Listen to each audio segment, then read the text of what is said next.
Hey everybody, welcome back to the channel and happy 4th of July. It is America's birthday. And here we are, 1776, where it all started, baby. So, can't believe it. It's 4th of July. It's that time of year to where us deer hunters are really anticipating, and we are putting our cameras out. And that is today's topic is just basically camera setup, strategies on how to probably get you bigger, better bucks on camera. And if you don't know really kind of where to put your camera out, maybe I got a few tricks up my sleeve that will probably help you.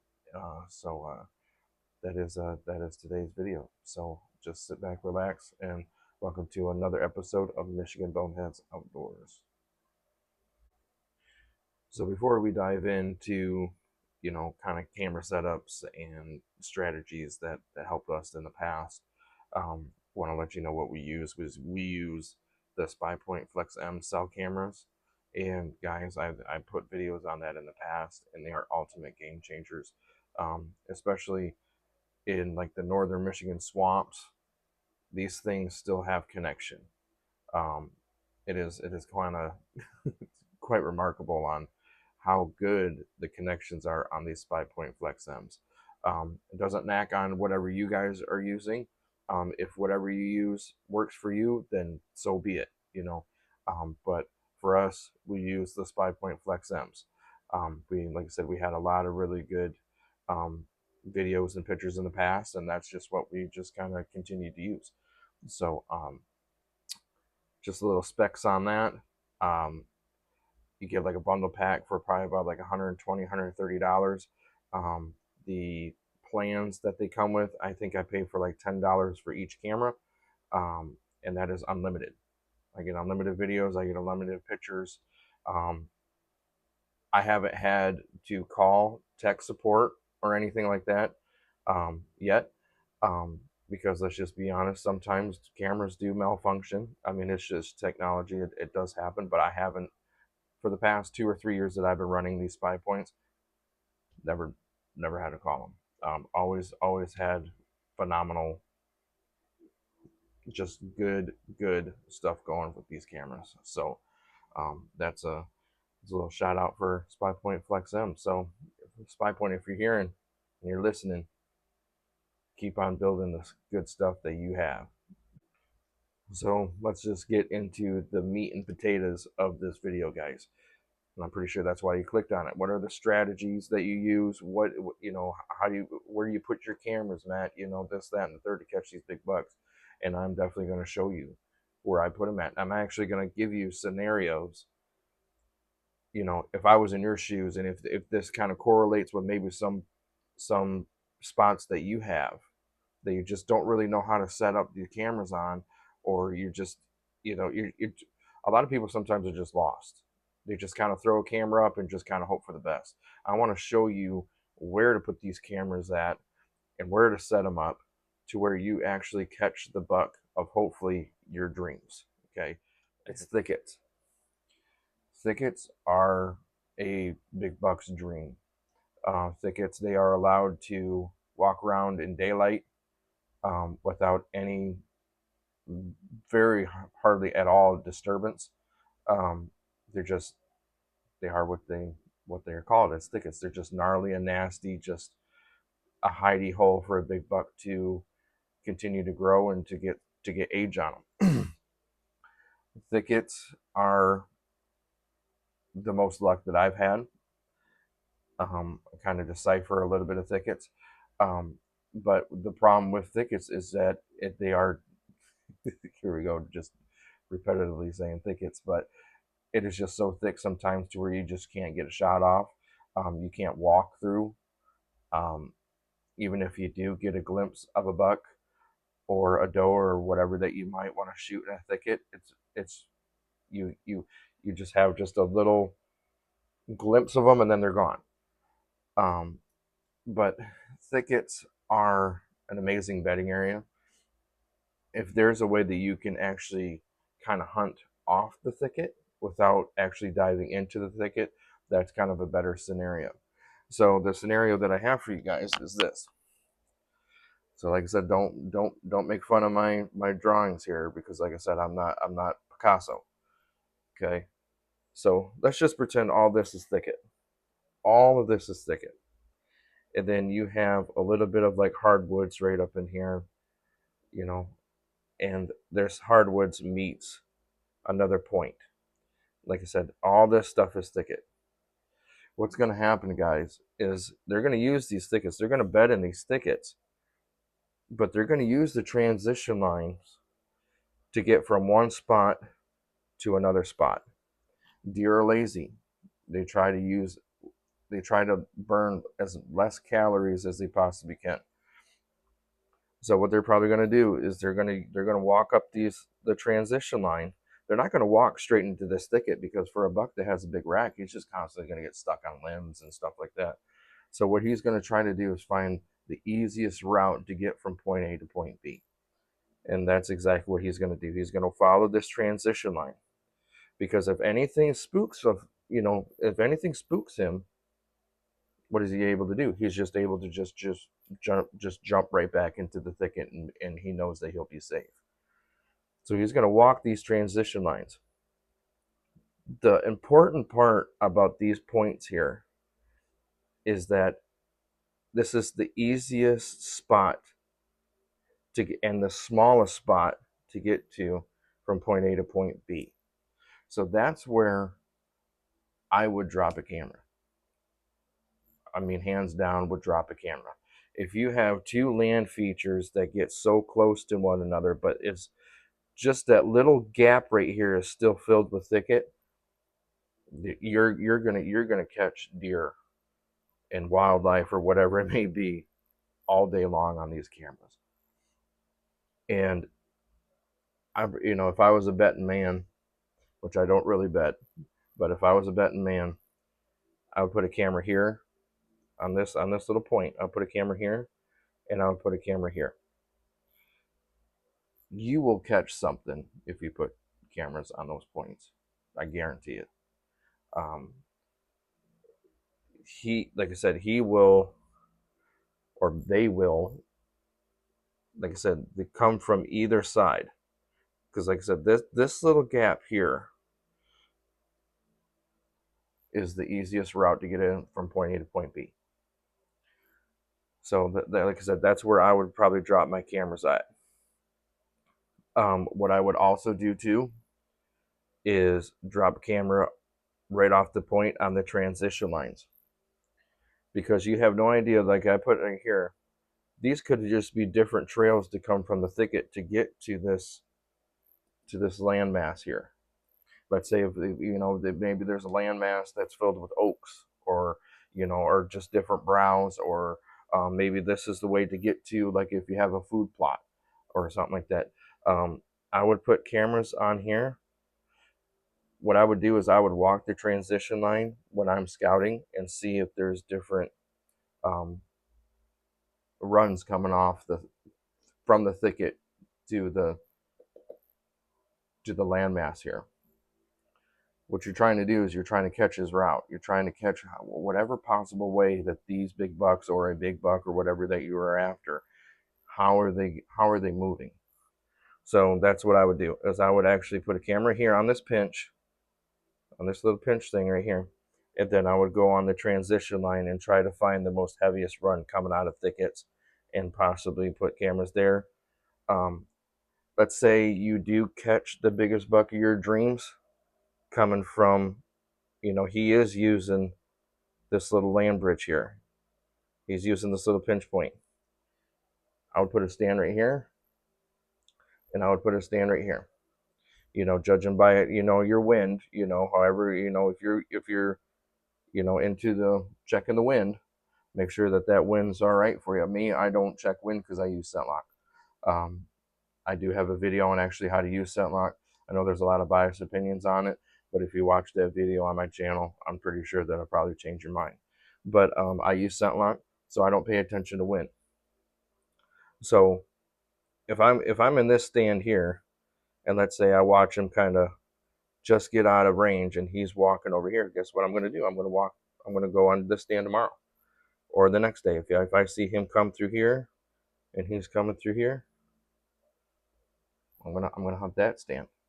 I'm gonna try to get as close as I possibly can to the most easiest route where they can get from point A to point B without burning as many calories and without any minimal disturbance.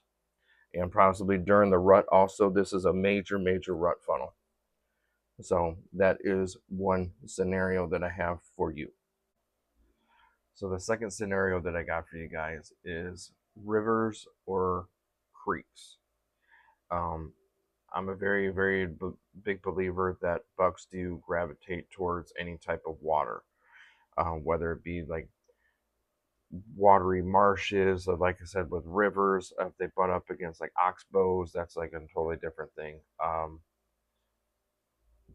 Creek bottoms, anything that up against the water they use, because it's just kind of like a predatory, defense. They use water to defend off predators. But there again, if you can find nice creek crossings and river crossings, that is a major travel area, and I would definitely put a camera up. So the scenario that I have for you right here is this. So here's our river, right? Here's our river, or creek, or whatever that you guys may have at your spot. What I would do during scouting season is I would walk the edge of that river or that creek, and I would find the most shallowest places on the river or creek. The sole reason for wherever that's the most shallowest is where the deer are going to cross the most, because it's the easiest place for them to cross at. Let's say that you follow a lot of these runs. If you follow the runs to creeks or to river crossings, I mean, the deer just kind of do the work for you, because these deer already figured out where they can cross and where they can't cross. So that's what I would do, is I would actually put a camera on the shallow creek or river crossings. If you can do it, and a lot of people can't, is I would do this.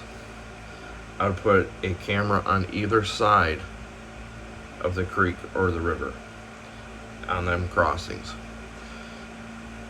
The sole reason for that is just so you know that you're basically crossing your T's and dotting your I's. Because a deer might, the biggest buck of your dreams might just hang off for one side, and you will have no idea that he's there if you're just running off just one camera on one particular side, which has happened to me before. I had a camera on one side of a creek, I never got pictures of, blam blam blam, and then all of a sudden I'm walking out of my stand, and boom, he was on the complete opposite side, and had no idea he was there. So that's what I would do, is I would try to put as many cameras as I can on these shallow creek crossings.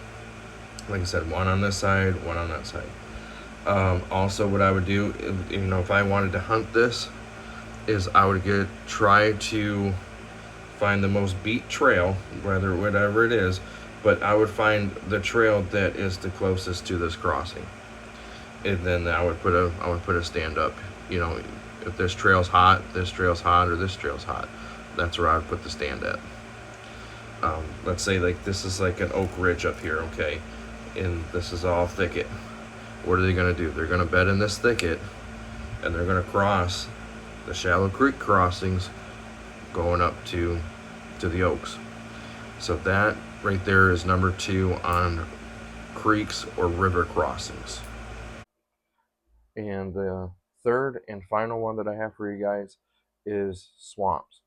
Swamps can be kind of a little bit more complex. Just the simple fact that if anybody has ever walked into a swamp before, which I'm pretty sure a lot of you have, it can just look the same. It's really hard to read, runways and this, that, and the third, and trying to read sign. Yeah, you probably find rubs here and there, but it just looks it's very hard to kind of decipher for me. If it's easier for you to decipher swamps, then please help your boy out, because sometimes swamps can be just a little bit kind of tricky for me. But the one thing that helped me with swamps is aerial photos and trying to find different elevation changes in the swamp. So, like I said, don't make fun of my drawings. Hopefully, you're not making fun of my drawings this far in this video. If you are, that's fine. But what helps me with swamps is trying to find a swamp island. Like I said, it's completely surrounded by thicket, but boom, I found a swamp island. Okay, how would I go into that? I would dive into it. I would try to find a different elevation change in the swamp. Let's say this is 90 feet, and then that right here in this little area is 95 feet. That's where I'm going to be looking at. It's just that small elevation change will make the total difference in swamps. Okay. So what I would do is I would go into this island here and I would walk the edge of this island swamp. Okay. I'd walk the whole perimeter, the whole transition line of it. And what I would do is I would try to find the most biggest runs coming out or, coming from the thicket into this island. Okay. Hopefully, which I had lucked in the past, is that all these islands will go to that elevation change because they want to get out of the water. They want to get out of the swamp nasty stuff. They'll bed in it, but they kind of prefer just a little bit higher elevation to bed in. This was kind of like a spot that I hunted before. I found a spot like this, but then I only found 2 runs, okay, that led into that little elevation change. There was 2 runs, guys, that were completely just mowed down and beat. I walked the whole perimeter, and there was just regular runs through here, but for some reason these 2 runs were just insane, and that, like I said, it went right into that little elevation change. So boom, what I would do is I would drop a camera on each of those runs if I can, especially on the outskirts, of them. Just trying to catch them coming in and out. So if I could, like I said, I'll show you. Here's my runs, right? Boom, I put a camera here, I put a camera here. And these are my 2 heaviest runs. What I did is I put a stand right dab in between both of these runs because I can get a shot on both of them. So if that buck decides to come in this run this one day or this one, I'm able to get a shot off. That's how I kind of decipher swamps. Um, like I said, it's more of just walking the transition line, finding the most heaviest runs. If there is elevation changes within the actual swamp, the island itself, that's kind of key too. And try to find the most heaviest runs and put a camera up there, and your cameras will capture stuff.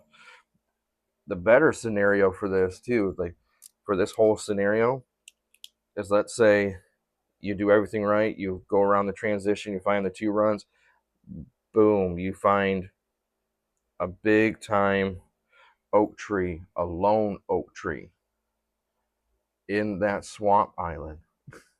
Man, you hit the mother lode because that is a natural food source. That's why they're coming in there. That's why they're going to be staying around in there. Okay, it's because they have food so close they don't have to go, 100, 200, 300 yards for food. It's all right there. That is a natural food tree.